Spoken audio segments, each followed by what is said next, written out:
मगर मैं वहां तक पहुंचा कैसे? Cadet report to unit tomorrow for RDC cultural. पता नहीं था कल्चर में क्या होता है क्या नहीं होता है, बट फिर भी मैं गया क्योंकि उस मैसेज में एक स्पेशल वर्ड लिखा हुआ था।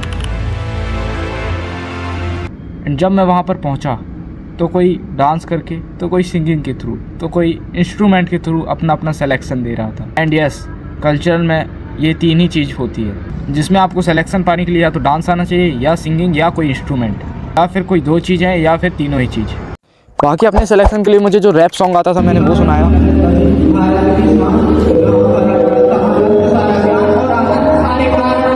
इसकी लिंक नीचे डिस्क्रिप्शन में है। एंड डांस भी जो CATC में किया था वही शो किया, इसकी भी लिंक नीचे डिस्क्रिप्शन में है। और एक अनुज जैन का गाना भी गाकर सुना दिया था। एंड उसके बाद मुझे सजेशन दिया गया फोक डांस एंड सॉन्ग की प्रैक्टिस करो।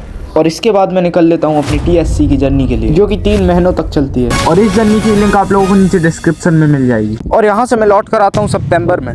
एंड एक दिन यूनिट जाता हूँ तो एक मैम मिलती है जो मुझसे कहती है कल्चरल में तुम्हारा नाम ऐड है, तुम प्रैक्टिस में क्यों नहीं आते? एंड देन ऐसे कि मैं कल से ज्वाइन करूँ। एंड बस फिर मैं प्रैक्टिस को ज्वाइन करता हूँ। एंड हमारा होता है इंटर बटालियन कॉम्पिटिशन कैंप, जहाँ से कल्चरल में 35 कैडेट्स जाते हैं इंटर ग्रुप कॉम्पिटिशन सेकेंड पर। एंड हम कल्चरल वालों के कॉम्पिटिशन के लिए एक यूनिवर्सिटी के ऑडिटोरियम पर ले जाया जाता है, जहाँ पर हर ग्रुप वाले अपने ग्रुप को फर्स्ट लाने के लिए करते हैं मेहनत। एंड यस गाइस, यहाँ पर ऑल 6 ग्रुप कॉम्पिटिट करते हैं एक दूसरे से इन 3 इवेंट्स पर। जब एक ग्रुप वाइज कॉम्पिटिशन के बाद हम कल्चरल वालों का होता है अगले दिन सोलो सिलेक्शन, जिसमें कोरियोग्राफर के द्वारा कुछ स्टेप्स सिखाए जाते हैं जिन्हें सडनली सीखकर आप लोगों को परफॉर्म करना होता है स्टेज पर, जो कि 5-5, 6-6 लोगों के ग्रुप पर होता है। एंड जो अच्छा परफॉर्म करता है वो हो जाता है सेलेक्ट। इसी तरह इंस्ट्रूमेंट वालों का भी कॉम्पिटिशन एंड सिलेक्शन होता है। एंड सिंगिंग वालों का ऑल ग्रुप्स मिला के 250 में से 56 लोग सेलेक्ट हुए थे। एंड कैंप के एंड होते तक इसमें भी थोड़ी सी शॉर्ट लिस्टिंग करना। तो जब तक जितने लोग सेलेक्ट हुए थे उतने लोगों की होती है कुछ नए स्टेप्स की प्रैक्टिस। एंड यस, इस चीज के लिए हमें बाकी के बचे हुए कुछ और दिनों पर हर रोज प्रैक्टिस के लिए जाना पड़ता है। और दोस्तों, यहाँ इस कैंप के एंड होते होते तक जो शॉर्ट लिस्टिंग होनी थी उसके लिए भी हम लोगों का कुछ सिलेक्शन टाइप का होता है। और कुछ लोगों को हटाकर जो ये शॉर्ट लिस्ट आनी है वो पता लगता है कि जब आप लोग कैंप से घर पहुंच जाओगे उसके बाद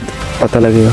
और इस शॉर्ट लिस्ट में 40 से 45 लोग बचते हैं। 10 दिन के गैप के बाद लगता है फाइनली IGC 3 कैंप। और असली अल्टा पल्टी तो इसी कैंप में होती है, क्योंकि इस कैंप में 2 बार सिलेक्शन होते हैं। इस कैंप में कुछ ऐसा होता है कि 46 में से 32 लोग तो सेलेक्ट हो जाते हैं। एंड कोई 4 लोग आ जाते हैं रिजर्व। एंड उन 4 में से एक मैं भी था। अब रिजर्व वालों का कुछ ऐसा सीन रहता है कि वो लोग दिल्ली नहीं जाते हैं। अगर कोई मेन वाले बंदों को कुछ होता है तो ही उन्हें अंदर लिया जाता है, नहीं तो अधूरी सी किट वगैरह देकर वापस भिजा दिया जाता है घर। फिलहाल अब जो कल्चरल की प्रैक्टिस चल रही थी उसमें हमें बिल्कुल छोटा मोटा सा रोल दिया जा रहा था, ताकि हमें कोई और भी रिप्लेस कर सके, क्योंकि कल्चरल में बेस्ट कैडेट वालों को भी ऐड किया जाता है। तभी पता लगता है कि फाइनल लिस्ट नहीं है, अभी एक लिस्ट और आना बचा था, जिसमें फाइनल 124 लोग सेलेक्ट होना था दिल्ली जाने वाले। एंड बाकी जो इस सिलेक्शन में कटे थे उन्हें अब लास्ट तक यही रहना था। एंड इन्हें ट्रैक शूट, कैप और शूज देकर कैंप के एंडिंग में वापस भेज दिया जाता है। एंड फिर एक दिन होता है कुछ ऐसा कि जब सभी कल्चर की प्रैक्टिस में जाते रहते हैं तो मुझे वहाँ जाने से मना कर दिया जाता है। कहा जाता है कि आप लोग अब PMR में जाना, मींस प्राइम मिनिस्टर रैली, जिसमें हमें डेली 5-5 किलोमीटर या उससे ज्यादा चलाया जाता है। पर अभी भी मेरा नाम PMR में कंफर्म नहीं था। और अब डांस सॉन्ग के बाद ड्रिल भी इंप्रूव हो रही थी। एंड तभी अचानक से एक दिन आ जाती है फाइनल लिस्ट, जिसमें ऑल इवेंट्स मिलाकर 124 लोग फाइनल सेलेक्ट होते हैं दिल्ली जाने वाले। एंड 11 लोगों का नाम रिजर्व में रहता है, यदि मेन वाले बंदों को कुछ हो जाए तो उनसे इन लोगों को रिप्लेस करने के लिए। एंड फ्रेंड्स, मेरा नाम आ जाता है उन 124 लोगों के अंदर। और अब मेरा इवेंट हो चुका था प्राइम मिनिस्टर रैली। और जिनका नाम इस लिस्ट में नहीं था वो लोग इस IGC 3 कैंप के खत्म होते ही घर चले जाते हैं, ये cap, track suit and shoes लेकर। एंड कुछ इस तरह हमारा IGC 3 कैंप एंड हो जाता है। IGC 3 कैंप के एंड होते ही नेक्स्ट डे हमारा स्टार्ट हो जाता है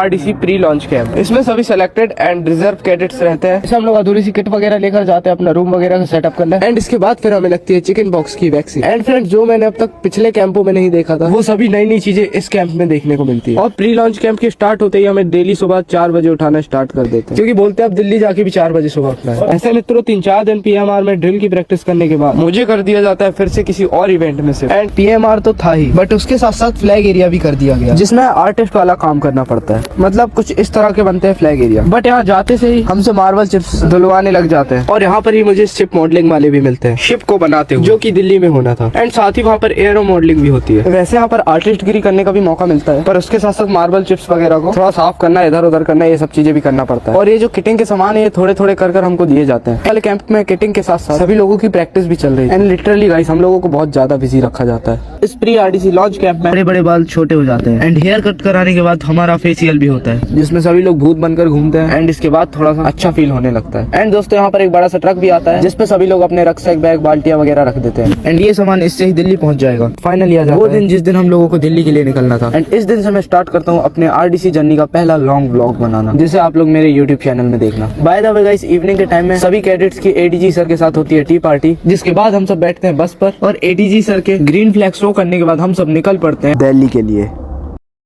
मंजर है ये नया, ऐसा जो शुरू है किसी में कहा, बहता चला तू, उड़ता चला तू, बह जाएंगे फिर। और कुछ इस तरह एक नॉर्मल सी जर्नी को तय करके मैं फाइनली पहुंच जाता हूं आरडीसी। जहां पहुंचते से ही क्या होता है वो जानने के लिए इस ब्लॉग को देखिए। और डीजी एनसीसी पहुंचने का मतलब ये नहीं कि जर्नी वहीं पर एंड हो गई।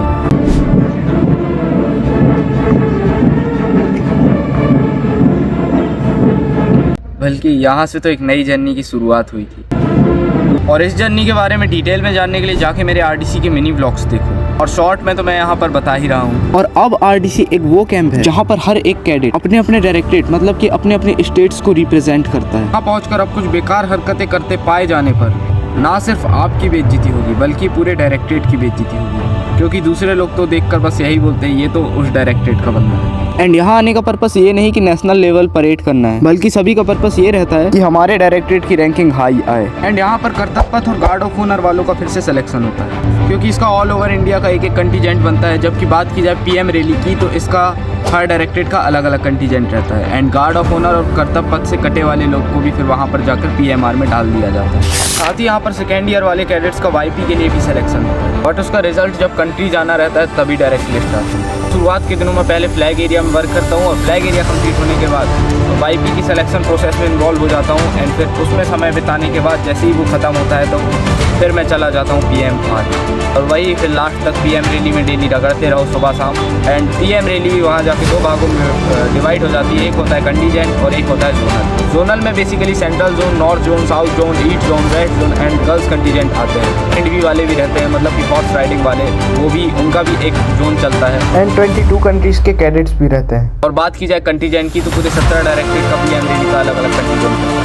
आइडिया इनोवेशन का विजयवाड़ा में एक कैंप लगता है जिसमें ऑल ओवर जो डायरेक्टरेट फर्स्ट आता है वो ही डायरेक्टरेट आता है अपने आइडियाज़ को रिप्रेजेंट करने आरडीसी, बाकी अदर विजयवाड़ा से ही रिटर्न। बस इसीलिए मैंने कभी मिनी ब्लॉग में आइडिया इनोवेशन के बारे में उतना जिक्र नहीं किया। और साथ ही आरडीसी कैंप में बहुत से बड़े बड़े लोग विजिट करने आते हैं और हमें भी बड़े बड़े लोगों की होम विजिट मिलते हैं। इसमें से मुझे मिला था चीफ ऑफ आर्मी स्टाफ का होम विजिट। यहाँ पर सभी डायरेक्टरेट के बेस्ट कैडेट्स का भी कंपटीशन होता है, जहाँ पर ऑल ओवर इंडिया के फिर बेस्ट कैडेट बनते हैं। फर्स्ट, सेकंड, थर्ड रैंक उनकी भी अलग अलग आती है। जिन्हें पीएम के हाथों अवार्ड मिलता है वो only all India best cadet first रहते हैं।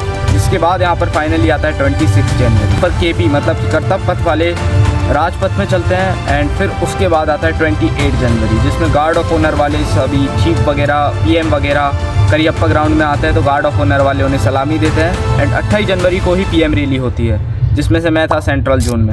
ऐसे माहौल में जब हज़ारों लोग आपको सामने और लाखों लोग आपको टीवी के थ्रू देख रहे हों, ऐसे माहौल में पीएम के सामने मार्च करने में, करियप्पा ग्राउंड में मार्च करने में और एक परेड ग्राउंड में मार्च करने में, उस दिन थोड़ी सी देर के लिए जो फील आया था ना, आया हाय हाय हाय, वो फील दिल को सुकून देने वाला था। ड्रम की बीट्स के साथ वहाँ पर मार्च करने में जो वाइब आती है ना, वो एकदम नेक्स्ट लेवल थी।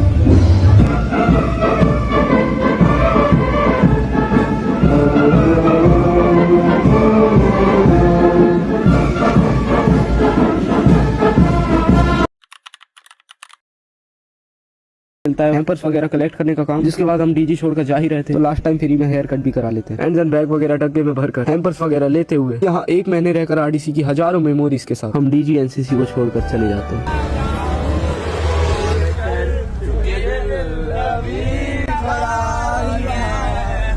और इसका मतलब ये नहीं कि जर्नी यहाँ पर एंड हुई, क्योंकि दिल्ली से भोपाल आकर हमारे डायरेक्टरेट वालों का एक डी किटिंग कैंप भी लगता है, जहाँ हमारी गवर्नर से मुलाकात होती है, सीएम से मुलाकात होती है और भोपाल दर्शन भी कराया जाता है जिसके ब्लॉग्स मेरे चैनल पर है। एंड हमें यहाँ पर सभी सर्टिफिकेट, मेडल्स वगैरह भी मिलते हैं। और कैंप के लास्ट डे होती है कल्चरल नाइट। एंड यहाँ जर्नी के एंडिंग में मैं वही सॉन्ग गाता हूँ जिसे मैंने स्टार्टिंग में सिलेक्शन में गाया था।